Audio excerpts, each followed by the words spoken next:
Antes se pensaba que el 50% de si veíamos el vaso lleno o el vaso vacío dependía de la herencia de los genes. Hoy sabemos que es un poco menos, según algunos estudios hechos en gemelos y en poblaciones para estudiar este tema, se sabe que el 30% de nuestro bienestar en cierta manera está influido por la composición genética, por nuestra herencia. Pero eso también marca que hay mucho que podemos hacer para modificar nuestro bienestar, nuestra felicidad. Una de las cosas que nos da más bienestar y que yo recomiendo es tener vínculos humanos. Si ustedes me preguntan a mí cómo podría resumir en 2 palabras el órgano más complejo del universo, que es el cerebro, yo les diría, es una tarea difícil resumir en 2 palabras el órgano más complejo del universo. Yo les diría, es un órgano social. Es más, muchos piensan que la capacidad de vivir en grupos complejos que adquirió nuestra especie fue clave para tener este cerebro que hoy disfrutamos. Nosotros entendemos claramente que cuando tenemos sed hay cambios cerebrales que nos llevan a buscar líquido. Entendemos claramente que cuando tenemos hambre debe haber cambios cerebrales que nos llevan a buscar alimentos. Pero tenemos que entender que cuando nos sentimos solos, aislados socialmente, el cerebro también entra en autopreservación.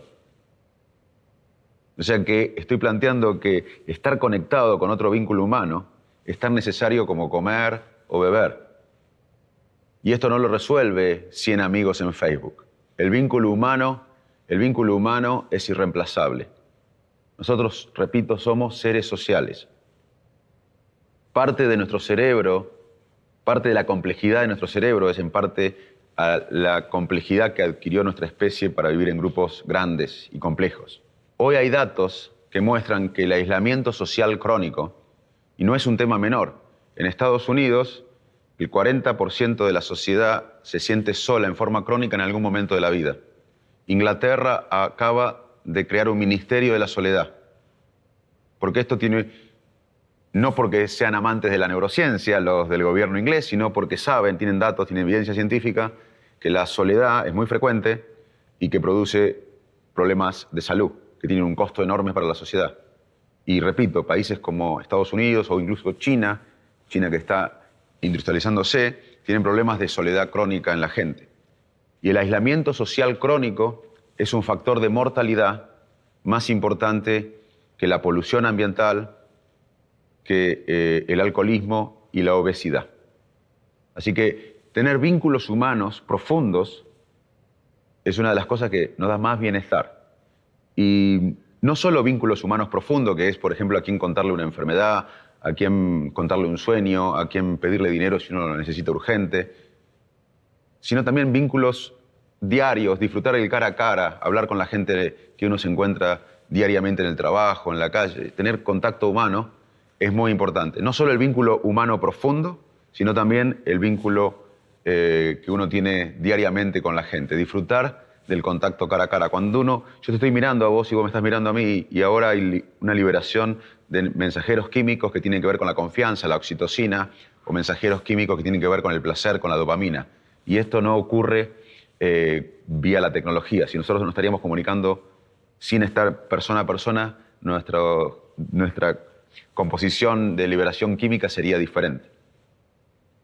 Otra cosa que nos da bienestar es tener un propósito en la vida. Yo tenía un propósito, ¿se acuerdan cuando les conté sobre mi historia? Que educarme para conocer el mundo, para tener una voz en la ciencia, para contribuir a mi país, a mi sociedad. Tener un propósito que exceda a uno es muy importante para la felicidad, para el bienestar. Tener un propósito en la vida. Encuentren su propósito. Tengan un propósito, es muy importante. Además, posiblemente se les cumpla. Otra cosa que nos da bienestar, además del contacto humano, además de tener un propósito, es concentrarnos en el presente. Esto no es fácil, porque vivimos rumiando. Los seres humanos nos diferenciamos de otras especies porque podemos imaginar escenarios futuros y revisar escenarios pasados. Entonces estamos acá y ustedes dicen, ¿cuándo terminará de hablar este argentino? Así me voy a hacer otra cosa. Yo estoy acá hablando de esto y digo, siempre estamos pensando en la próxima tarea o revisando el pasado. ¿Estuve bien o estuve mal? yo salgo de acá, uy, me olvidé de decir esto, y nos olvidamos de estar enfocados en el presente. Un cerebro atento es un cerebro más productivo y más feliz, porque nos saca el circuito de ansiedad.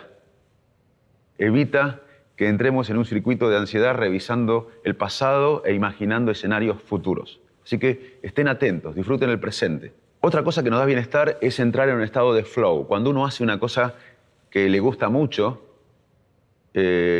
a veces pues, si estamos pintando, si estamos cocinando, si estamos, en mi caso, escribiendo, a veces no tengo ganas de terminar un artículo, pero tengo que terminarlo y estoy con el café o en Argentina con el mate y en algún momento estoy ansioso, pero en un momento me concentro y el mundo desaparece y disfruto, tengo una plenitud enorme. Ese estado de flow, que además aumenta la creatividad, nos da mucho bienestar. El altruismo, ser altruista con lo que vemos y lo que no vemos, que es algo propio de los humanos, como hablamos, nos da mucho placer. El altruismo activa los circuitos de recompensa del cerebro.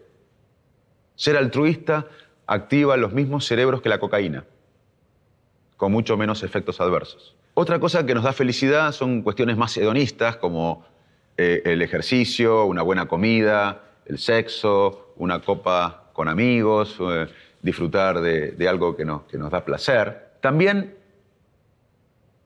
nos da felicidad pensar en el otro. Esto lo sabe la gente por sentido común. Lo novedoso es que hay evidencia científica de cosas que nos dan felicidad y bienestar. La relación con el dinero es difícil de estudiar. Hay algunos datos que después de cierto nivel económico, el dinero no impacta dramáticamente en el bienestar, en la felicidad.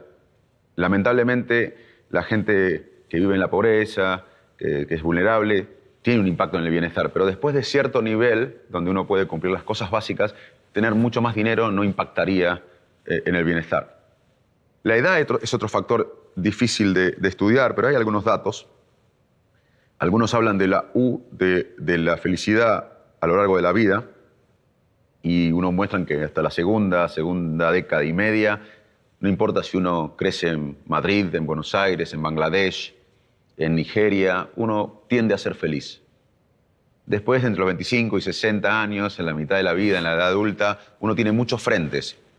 La familia, los hijos, que son es maravilloso. Yo tengo 2 hijos, lo más importante de mi vida, pero también es una fuente de estrés, de preocupaciones. El estatus social, el estatus económico, enfermedades. Y entre los 25 y 60 años uno tiene un impacto en el bienestar, y después de los 60 años uno ya no quiere ser Messi, no quiere cambiar mucho el mundo, aunque debería, porque uno tiene que estar activo mentalmente hasta el último día. Habría otra vez un aumento del bienestar en general, esto es en promedio. Así que hay un efecto estudiado de la edad en la felicidad a lo largo de diferentes países y sociedades. Así que, si bien es un constructo complejo el bienestar y la felicidad, hoy tenemos datos que muestran cierta evidencia científica de las cosas que nos dan más bienestar, que nos hacen felices.